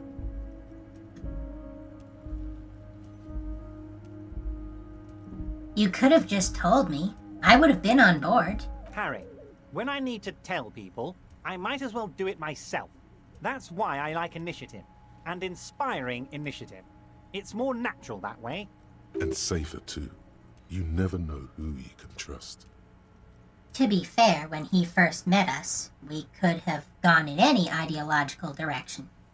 We just so happened to become communists, and therefore, sort of incidentally kinda maybe on his side. A little. He's still an asshole. You knew something. Something big. And you wanted to see what happens when you tell someone. So you told her. Anyone who's ever been close to power will tell you. Inside information is the sweetest thing in the world. It's better than money. It's better than pussy. Money only makes you special for some salesman. Pussy only makes you special for yourself. Information makes you special for all mankind. It's the ticket to history.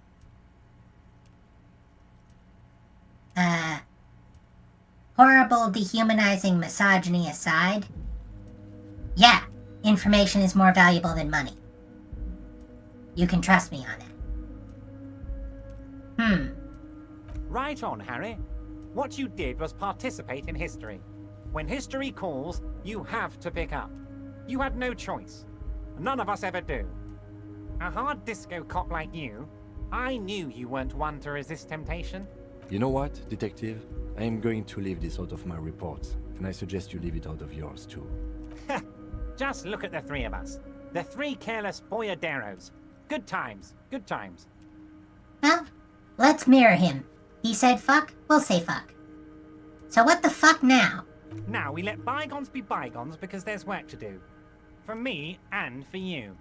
I suppose there was a reason you came here, so let's have it. What can I help my best friend and comrade with today? Look, my gun. My. She's quite the looker, Harry. You can't imagine how pleased I am the two of you are reunited. Tell me, was it difficult to convince the pigs to give it up? The big man pauses, a tap on his chin. Not at all. I knew you could handle it.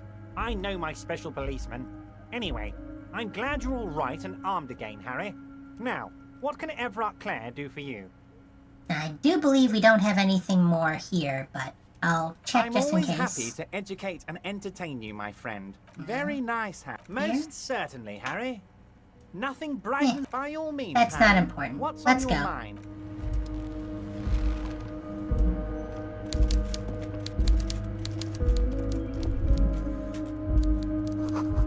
Look, something forgotten on the coffee table.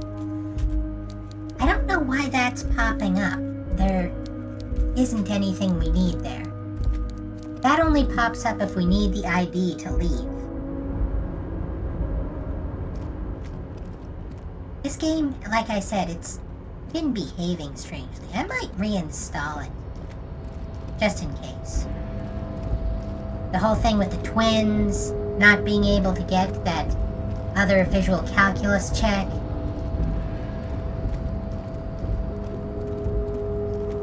I think there might be some issues with my install here.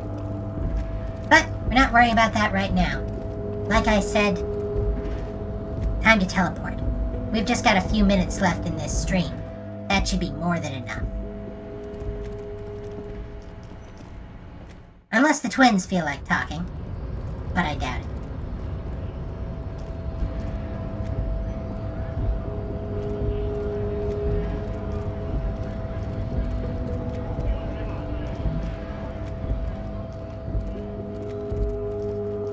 Oh, this is another thing that I wanted to show you. Look what Steban and Ulysses got up to last night.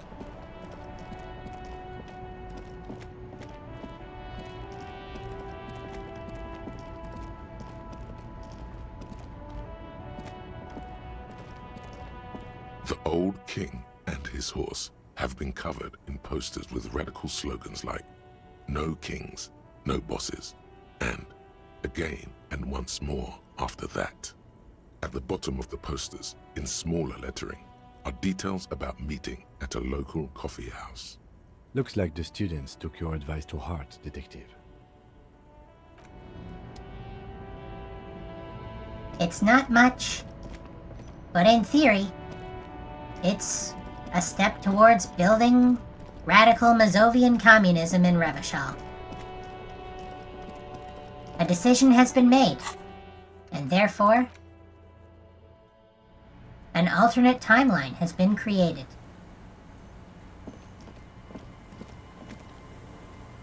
Are you gonna say anything useful? The scruffy-haired No. little... That's fine. Like I said, time to teleport.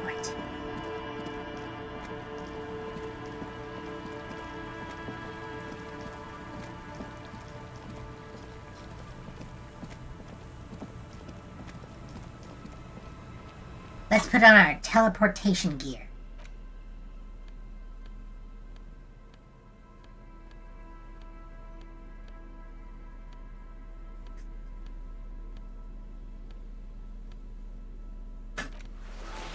You know, if I was gonna change anything about this game, probably first would be how you interact with... Oh, this is the cap that we got. Note that it gives us authority and not esprit de corps. The cap is sturdy and comfortable, and seems to retain its form very well. It fits you perfectly. The inside of it smells like cheap tobacco and typewriter ink. It feels familiar somehow. Perhaps it too is yours? Though how the pigs got it is a mystery.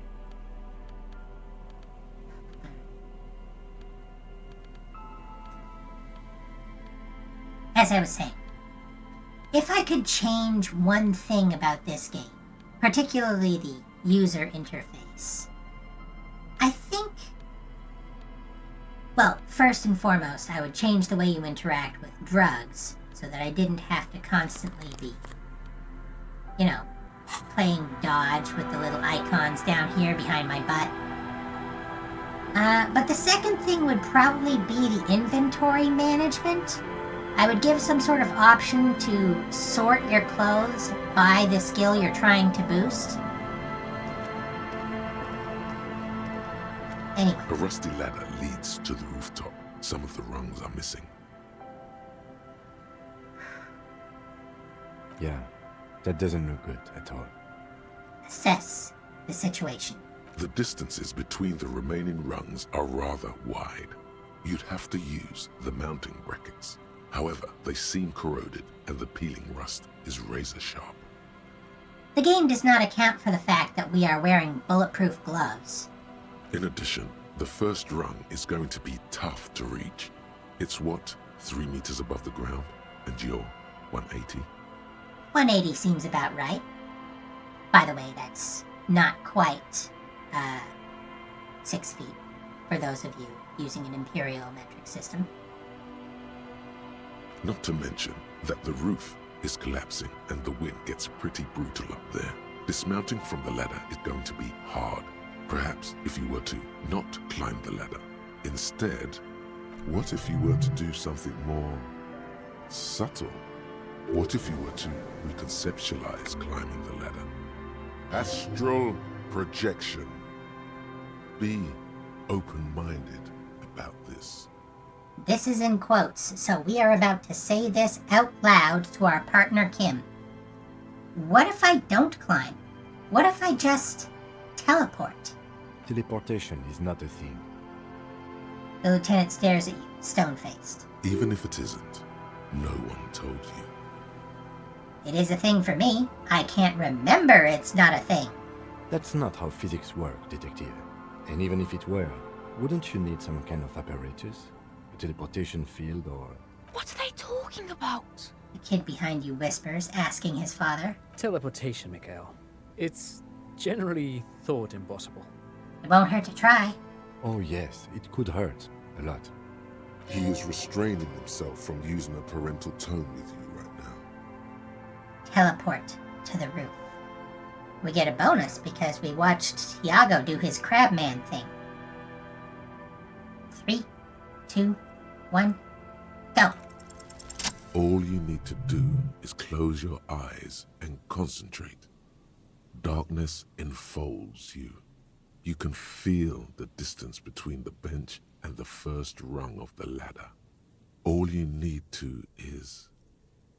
do it. Zoot, zap, pow, crinkle. It's like magic.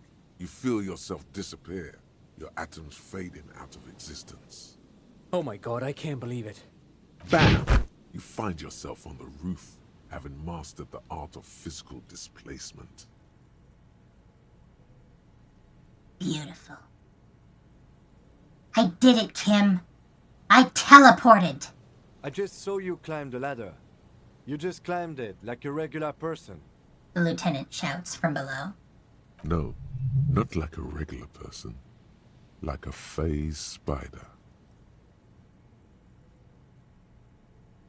I will point out that many different forms of teleportation that don't involve warping space itself are essentially about converting you into a different form, broadcasting that form to another location, and then reassembling you. Think of the transporters in Star Trek, for example. Your atoms don't go away. They just disassemble you, beam the atoms down, and then reassemble the atoms there. You exist in the midpoint, just not in a form that can think or sense. So, in a certain sense, Harry did teleport. His mind went away from what his body was doing, and then he reassembled himself on the roof. He just only broke himself into 2 pieces. Unless you want to go with the theory that Harry literally did teleport himself, and what Kim and Trant saw was their minds projecting an explanation that makes sense to them. What Mikhail saw, well, that's another question entirely. The wind at the top of the building starts howling loudly, blowing away the lieutenant's voice. Faintly you hear. Never mind. Find a way to let me in when you get inside. Don't go adventuring with a backup, especially if we think the suspect may be hiding here. I will let you know, if we go forward without bringing Kim with us, we do not have an option to survive. It is possible to go in and confront Ruby alone. If that happens, no chance. Dead. So we're not doing that.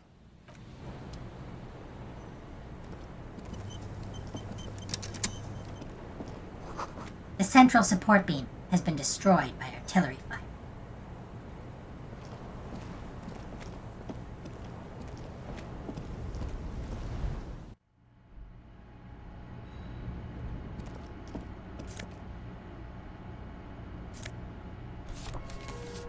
Item gained. Postcard. The glass is covered with grime and dust. You can barely see out. Yep. Take a look at that postcard real quick. Martinez, 98. So, before the revolution. A faded picture postcard from the end of the last century shows Martinez as it was before the revolution. It's the height of summer. Rue de Saint-Ghislain is teeming with parasol-wielding bourgeoisie, and Wild Pine's flags buttress the walkway. Nothing is written on the back. And by the way, let's have a look at our gun. The Villiers 9mm pepperbox pistol. A 3-shot revolving barrel Villiers LaSalle pepperbox, typically assigned to officers of the RCM upon reaching the rank of sergeant. The butt of the gun is worn, and the engraving on the side reads, Sunrise Parabellum. This is your gun, no doubt about it. Sunrise Parabellum is a very important phrase, and it mirrors Tequila Sunset.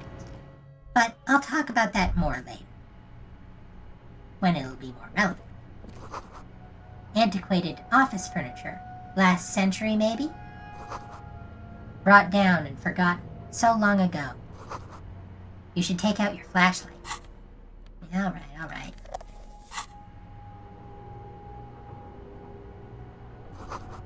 This collapse nearly sealed the basement. One can barely squeeze by. This overturned table is covered in orange mildew, crawling with something.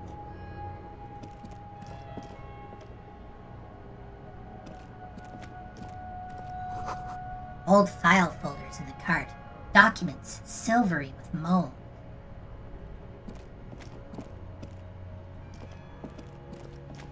Two rusty metal plates that slide apart form a crude door. It's been here under the boardwalk for a while. As our skills hinted to us, there are two ways into this building. Savoir-faire or physical instrument. This would be the physical instrument check. Fortunately, from this side, we don't need to roll anything. Who's there? What do you mean, who's there? It's me, Kim. Stop playing around and help me get the door open. Push the doors open.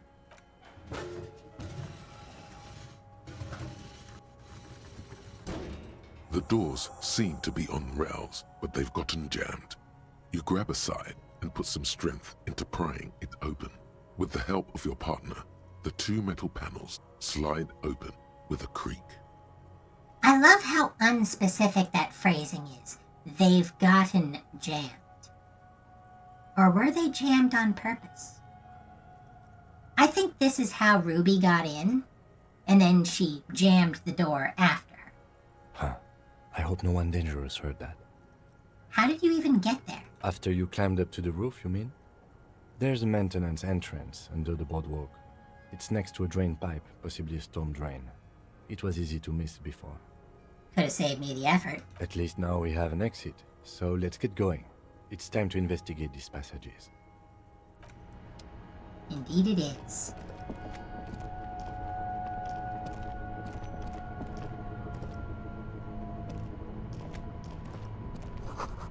in the beam of the flashlight. A crevice in the wall.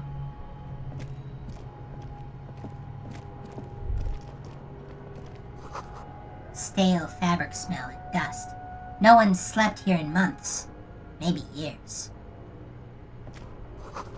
These pots and plates are full of dust and spider webs. Revolutionary propaganda on the bunk bed, ancient flyers and brochures. The same slit window you saw from the outside. Could this have been the killer's hideout? And this narrow window, the point of origin of the shot that killed the mercenary? This does look like an embrasure, a slit made for shooting out of. Peek out. Outside the window, desolation. Snow falls softly onto the coastal sand, where it melts almost instantly. On rooftops, it lingers. Could the killer have used this as a hideout? It's a great place to hide, certainly. But there hasn't been anyone here in ages. Kim, I can't see the whirling in rags. The shot didn't come from here. Indeed. No one could get a clear view. Well, at least we've been thorough. I like thorough. The lieutenant's voice betrays a slight disappointment, which he glosses over by reasserting control. A mustachioed and mutton-chopped man, amateurishly depicted, gazes at you with sad eyes. A plaque reads, K. Mazov. There is a spider web in the lower left corner of the portrait. Brush the dust off the portrait. Years' worth of dust is shaken off. The full head of hair, matched by an ample moustache and sideburns, look a bit silly. Someone crouches, heels digging into wet sand. Hands sweep across the sand, grains sticking to the frayed skin of the fingertips. An old man sits on a slab of concrete and taps his fingers against the glass of a scope.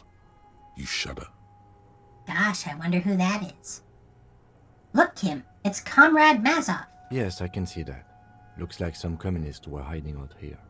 They left a long time ago. The lieutenant does not seem to share your enthusiasm. A long time ago? How long? Half a century? This was probably part of the network of defense posts the communards built against the amphibious landing. He looks around. I think the purpose of this bunker was to produce propaganda. It would have had radio equipment back then, but that's all been looted. What's with all these secret weapons caches and secret bunkers? We have found a lot of those lately. I guess what most people think of as history tends to linger in rundown neighborhoods. Martinez being what it is, no one has gone through the trouble of cleaning out the old bunkers. Good hiding place for someone who's up to no good. Maybe I should move in here. Seems cozy. I won't stand in your way, but only after we're through with this case. Could it be connected to the Mazov bust we found in the student's room? Millions of depictions of Mazov have been produced. They're not all connected. Besides, that looked like some student. The youths always go for this kind of stuff. Could someone have stopped through here recently? You mean like Ruby? No, I think we've stumbled on a piece of history. He looks at the dust. Let's go. And this should be that. Yushenka, to be specific. +1 to Mazovian socioeconomics. Friendly neighborhood communard. An Ushanka with the Mazovian logo, a pair of deer antlers on its silvery white front. Your ears feel cuddled and cared for by the state. This hat is so soft, so warm. It wraps around your head, and your mind tingles with all manner of socio-economic theory. This is an Ushanka, right? Kraz Mazov would have worn this Yushenka. Mazov knew where to cook those thoughts. That's why it bears a Mazovian logo. Glory to the revolution, comrade. Whether you like it or not, wearing this hat has made you more communist. Well, we're done with the communist quest line, so that doesn't matter, but thank you. Right. We're running ever so slightly over, but I'm just gonna grab the last few things here before we confront Ruby. Boot prints in the sand. One of the soles appears more worn than the other. Ruby, the odd soul. There's another piece of clothing in here. Pants. Or no, it's the jacket. Inter-Esalary suit jacket. Right, the pants were outside. Dressed for the occasion. A muted brown suit jacket, perfect for a day at the office or an evening at a cafe. The red rose at the bottom of the left breast pocket is slowly wilting. You know what, just for giggles, let's dress up Inter-Esalary dress shirt, Inter-Esalary suit jacket, lose the hat, lose the sunglasses, and we'll get those normal pants. Inter-Esalary trousers, and maybe the black mug strips.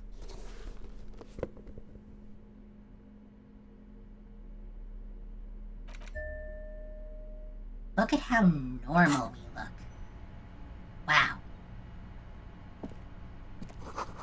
A series of thick, dusty panes of glass. I'm not going to stay dressed like this.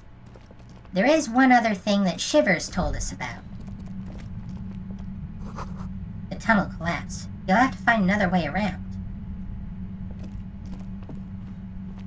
Okay, there was that orc. Oh. There's something in the air. An unnatural buzzing.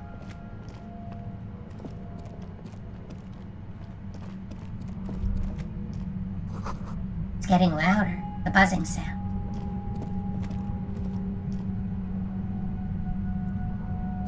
Just to be sure, I want to make sure I'm not going the wrong way. Yeah, we do have to go around.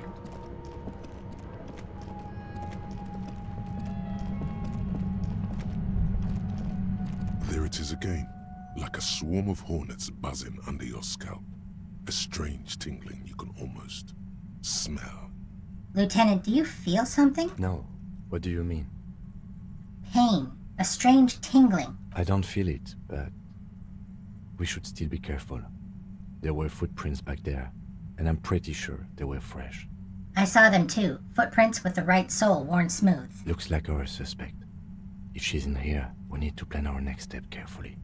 What do you mean? Once we detain a credible suspect, who knows what the Union and the Wild Pines will do? We'll set in motion events we have no control over.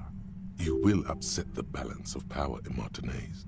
The deadlock between the company and the Union will destabilize. This part of town is a fine clockwork puzzle. Disturb its peace, and it will start breaking down uncontrollably. Keep calm. Go over the whole situation in detail. We know Everard's true intentions and his plan for Martinez. What more is there to do with the Union? I don't know. Little things. But you're right. We've gotten everything we can from the Union. We even opened that container. You've been very, very thorough there. Your fingers approve. We solved the strike deadlock by telling Joyce about the Union's plans. I still don't think that was a good idea. But yes, our affairs with the Wild Pines are in order, since she isn't in Martinez anymore. We've checked the buoy with Clash's documents. I want to hear her take on why it was empty before. Okay, why not? Whatever goes down might also affect her. The Union is watching her closely now. Not closely enough, you suspect. But still, good idea to visit her once more. How bad do you think things could get? Well, we are not responsible for what we can't predict, are we? I don't think the entire city will be razed to the ground. He smiles in the dark. If you can't predict it, there's nothing you could have done. What do you think is waiting for us there? I think I see a cavern. Maybe more cellars? I think we've been careful enough. We still have the element of surprise. I wouldn't be so sure. You haven't exactly been sneaking. Or maybe not. Either way, once we go deeper, there will be no turning back.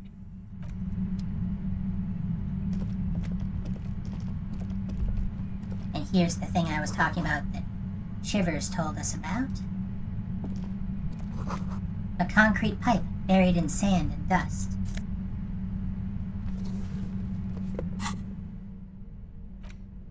Polar Anorak. +1 to composure under the polar lights. +1 to shivers. Gift from La Revacholière.